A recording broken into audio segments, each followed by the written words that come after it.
Assalamualaikum warahmatullahi wabarakatuh. Halo guys, bertemu lagi dengan saya Dewi Nurtani dalam pelajaran ekonomi. Sebelum memulai pelajaran hari ini, kita berdoa dulu yuk. Let's open our program by reciting basmalah together. Bismillahirrahmanirrahim. Semoga pelajaran hari ini berjalan dengan lancar ya. Simak video ini sampai akhir ya guys. Hari ini kita akan menghitung kurs valuta asing. Tips dari saya agar kalian lebih mudah untuk menghitung kurs valuta asing atau tipe-tipe soal seperti ini. Yang pertama adalah kalian harus membayangkan kalau diri kalian itu adalah teller sebuah bank. Ketika kalian sudah membayangkan diri kalian itu adalah teller sebuah bank, nah ketika kalian menerima uang asing, maka berarti kan kalian harus membeli uang asing itu. Maka gunakanlah kurs beli. Tetapi ketika kalian mengeluarkan uang asing, kalian sebagai bank itu mengeluarkan uang asing, berarti kan kalian menjualnya. Maka yang dipilih adalah kurs jual. Nah, ini tips dari saya. Ketika kalian sudah bisa membayangkan bahwa diri kalian itu adalah teller sebuah bank, maka kalian tidak akan bingung kapan menggunakan kurs beli dan kapan menggunakan kurs jual.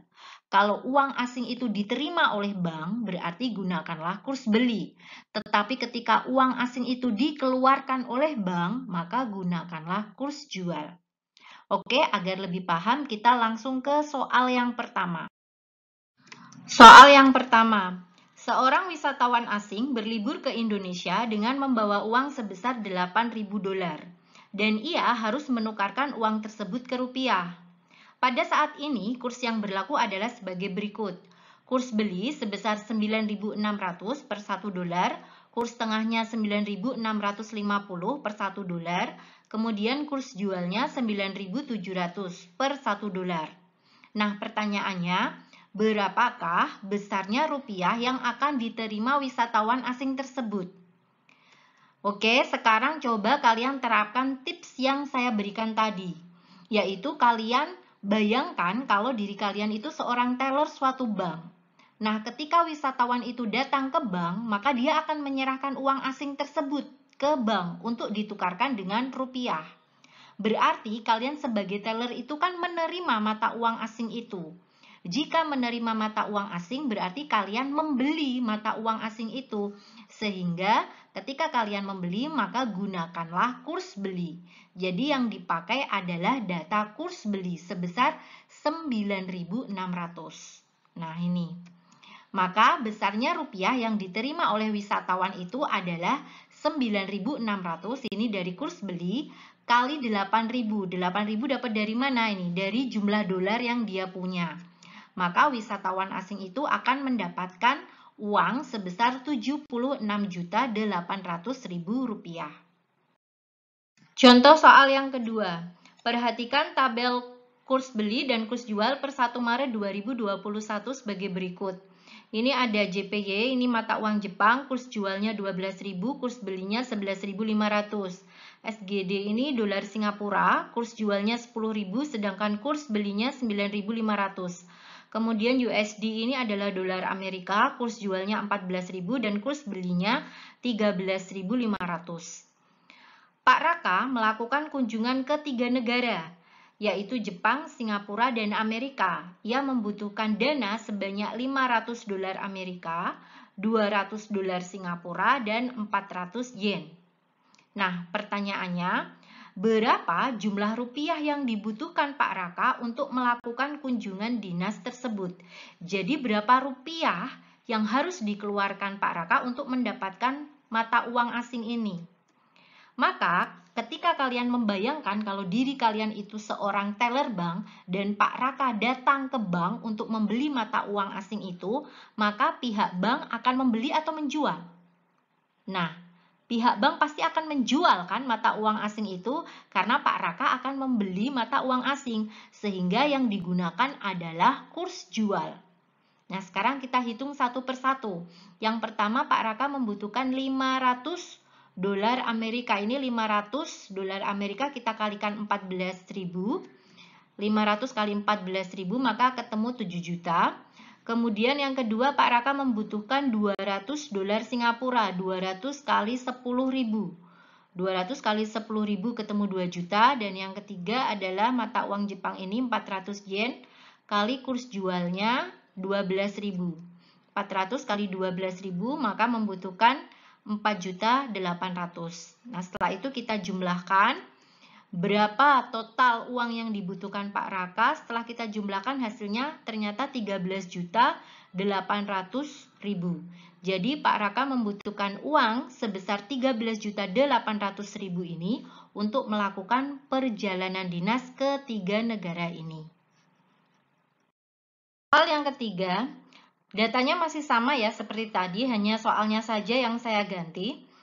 Pak Raka akan melakukan kunjungan ke negara Singapura. Ia hanya memiliki uang sebesar 10 juta.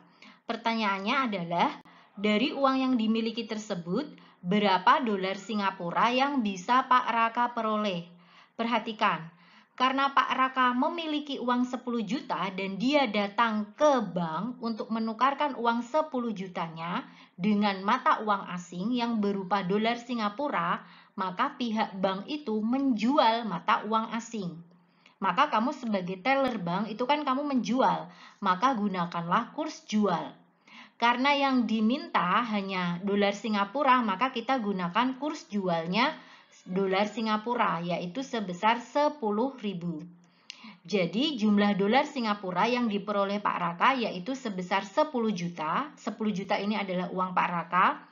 Dibagi 10.000, 10.000 adalah kurs jualnya, yaitu Pak Raka memperoleh dolar Singapura sebesar 1.000 dolar.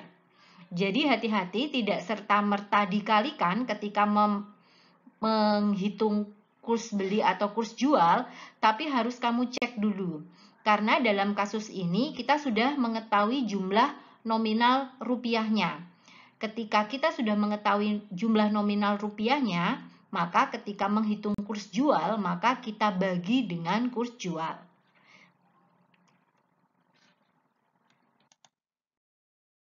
Biar lebih pintar, kita ke soal yang keempat ya, dengan tingkat kesulitan yang lebih tinggi. Pak Raka hendak liburan nih ke Amerika. Ia mempunyai uang sebanyak 12 juta rupiah untuk ditukarkan dengan dolar. Nah, di Amerika itu Pak Raka belanja sebanyak 800 dolar. Anggaplah ketika berangkat dan pulang itu nilai jual beli kurs masih sama. Pertanyaannya, berapa rupiahkah sisa uang Pak Raka setelah kembali ke Indonesia? Nah, ini datanya, kurs belinya 10.000, kurs tengahnya 11.000, dan kurs jualnya 12.000. Nah, ketika menghadapi soal seperti ini, kita cermati satu persatu. Yang pertama ketika saat berangkat. Ketika saat berangkat Pak Raka kan punyanya rupiah ya. Dia mau ditukar dengan dolar. Maka kamu sebagai teller bank itu menjual mata uang asing. Maka gunakan kurs jual. Nah ini 12.000. Maka 12 juta ini kita bagi 12.000. Maka hasilnya adalah 1.000. Berarti Pak Raka ketika berangkat ke Amerika dia punya 1.000 dolar. Nah, maka ketika Pak Raka belanja 800 dolar ini, berapa sisa uangnya? Sisa uang Pak Raka adalah 1.000 dikurangi 800 dolar, maka sisa uangnya adalah 200 dolar. Nah, ketika sampai di Indonesia lagi, dia menukarkan 200 dolar ini ke rupiah. Maka yang digunakan kurs beli, tengah atau jual. Nah, sebagai teller bank berarti kalian membeli mata uang asing, maka gunakanlah kurs beli. Nah, 10.000 ini yang data yang kita gunakan. Saat pulang, maka 200 dolar ini kita kalikan dengan 10.000. Kita kalikan dengan kurs beli. 200 kali 10.000 hasilnya adalah 2 juta. Sehingga ketika sampai di Indonesia, maka uang Pak Raka yang tersisa adalah 2 juta rupiah. Nah, seperti ini cara menghitung kurs valuta asing. Semoga kalian lebih paham dan terima kasih juga sudah menyimak video ini sampai selesai. Wassalamualaikum warahmatullahi wabarakatuh.